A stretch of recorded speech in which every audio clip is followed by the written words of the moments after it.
I am making a video for Karen Stewart of FairWay Divorce. I've told her about the gong show that my divorce was through FairWay, and basically she told me that FairWay doesn't draft separation agreements, that it was drafted by a different law firm. So, well, there's FairWay right there, okay? So here we go. Here's FairWay Divorce Solutions, and it, trying to cover up my information, it was drafted by Wes Stevenson, prepared by Wes Stevenson, family law mediator. It also says that it will not be used in any court proceedings or court documents. Well, my ex proceeded to file it and to use it as a agreed upon document. It's not, it was a draft. It was never agreed upon with lawyers and signed in. So there you go. It's filed against me in court. So let the gong show begin. So of course, according to Karen Stewart, CEO and founder of FairWay Divorce Solutions, they don't prepare these, but it exists, and it was prepared by Wes Stevenson. Okay, she probably doesn't think I have the guts to do this, but at this point I have nothing to lose. So basically, we had a business together. So here's the business grant document. I just covered my social security number, and I'm covering very private information. So that proves that, yeah, we did have a business together. The business was mine and his. We were partners. We started the business, well, we were common law before we got married. So this is what Wes did in the draft, which I totally disagreed with. He basically said Grace is currently a stay-at-home mom and reported shared income from Shane's landscaping business. And then he says that I agreed that the landscaping business was Shane's, which I did not agree to, right? And this is a draft, so they put, it's just such a con. I mean, it's like, they put this into the draft, so then you have to go to lawyers and you have to fight it out. So much for a quick, easy, and fair divorce the fair way. So he set some landmines in the separation draft are just crazy. So that's him saying basically the business belongs to Shane. I'm just a silly little stay-at-home mom. And I just income split with him. Just sort of like a non-person, right? Just a silly little bimbo. And the parties have agreed that there are no payroll statements for either party, and Shane receives draws from the business, landscape services, whenever is needed. So like he's got the business according to Wes, and he can just take whatever he wants, whenever he feels like it.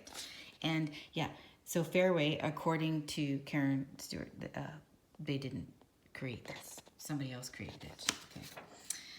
So then also Shane got control of the Canadian Scholarship Trust Funds from the kids. So my oldest just graduated, and all of that money sort of was dumped into his account to do whatever he wanted to do with it. I have no control over that, thanks to FairWay. Okay, so I just have gone through and highlighted. So this is the net equity of the house. Debts occurred from child support and spousal support payments to the close of the sale have been resolved and named liabilities to be paid. So basically, what he was paying to support the children, while we were going to this process, I was supposed to pay back to him. Isn't that crazy?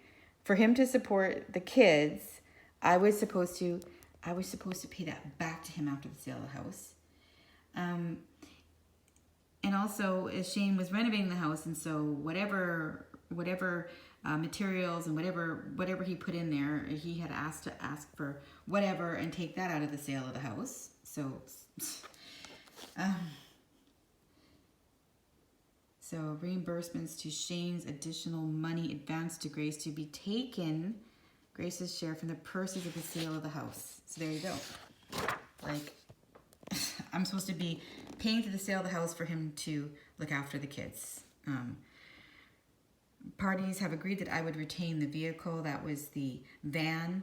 And basically, Shane took the van from me and never paid it back in money, and he actually assaulted me to get the van. Oh yeah, parties agree that Shane is 100% owner and that the success of the business will ensure the ongoing support of Grace and the children. And then he wasn't supposed to income split with a future partner. Well, he was having an affair with an employee of ours, and now, you know, he's married to her and he overpays her, and they're hiding the proceeds from their basement suite into her account so that it doesn't have to go to child support. But still,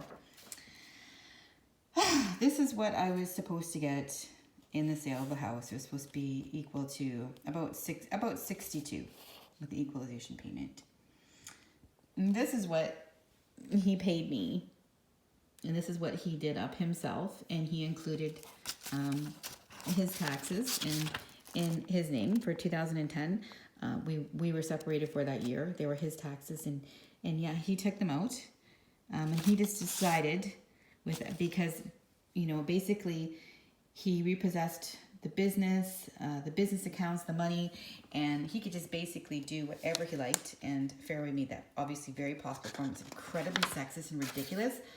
I mean, you go by corporate law. You start a business together as a married couple. It is a joint and equal asset that you start together. He had to going by corporate law, pay me out. It's just absolutely crazy. It just makes me shake reading this. Parties have agreed upon the exchange of detailed tax returns for spousal support, basically. Well, the thing is when you're self-employed and you have a ton of money, you can hide money, and what should be happening is that his accounts needed he needed to go full disclosure with his accounts, which a judge, and it was this judge, Chapman, who made me go full disclosure over a tiny amount of alimony that he was giving to me.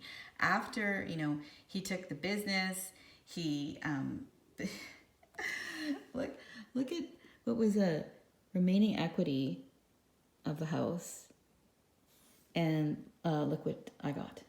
So, yeah, there you go. So he took all of that. I had to go full disclosure with my bank accounts, not even the one paying the child support. And I have to get a lawyer now to get him to go full disclosure, to make him retroactive, right? It's so insane how that they created this draft, and that my ex has been using it as a signed and sealed draft that was agreed upon, which wasn't. So here we go. Here's what the extra expense. This is a real lovely little bomb they put in here. The parties have agreed that the consent is required of both parties for new and extraordinary expenses incurred where possible. You know, it's like he never would agree to anything. Any expenses that he has paid, he's done. It's been really controlling, really disgusting. He's just done his own thing and decided when and what he will pay. So it's not that he hasn't, but it's just more than it's that. It's just the control. But the girls basically didn't get to go into anything extra while they were small. He just absolutely held on to everything. But he did buy them braces and glasses, but he wouldn't do anything extra for them. So, you know, there you go. It's absolutely disgusting. And the only thing that was agreed upon, specifically for the jurisdiction of the provincial court dealing with the custody, guardianship, and access to child support and spousal support. So that's where what I took him to court for, and had to do that without a lawyer, on my own, terrified, after he took the van from me and basically beat me to get the keys out of my hand. And, you know, he owes me thousands of dollars, going from taking his taxes to taking van as 24. Say if he were to pay me $60,000 to for the business, which is worth about $500,000 as a buyout, it would be about $84,000, and that's just, you know, being generous with that. But yeah, so this is for Karen Stewart, who believes that she's not responsible as the CEO and founder of FairWay Divorce, and this is just to show other people to absolutely not use her business. It's a gong show. She should be sued, actually. She should be sued for this. And of course, she's counting on the fact that, well, I'm just a single woman and I'm just working for myself and I'm a nobody. So I can't get a lawyer to sue her. And so she's not going to be held responsible for ruining 9 years of my life. 9 years. 9 years. So much for a quick and easy divorce, right? And then for her to absolutely take no responsibility for this at all. None. And just to act like this didn't happen. No. Girl, that's your letterhead. That's your business. Yes, you did this. Yes, you did. And you should be sued.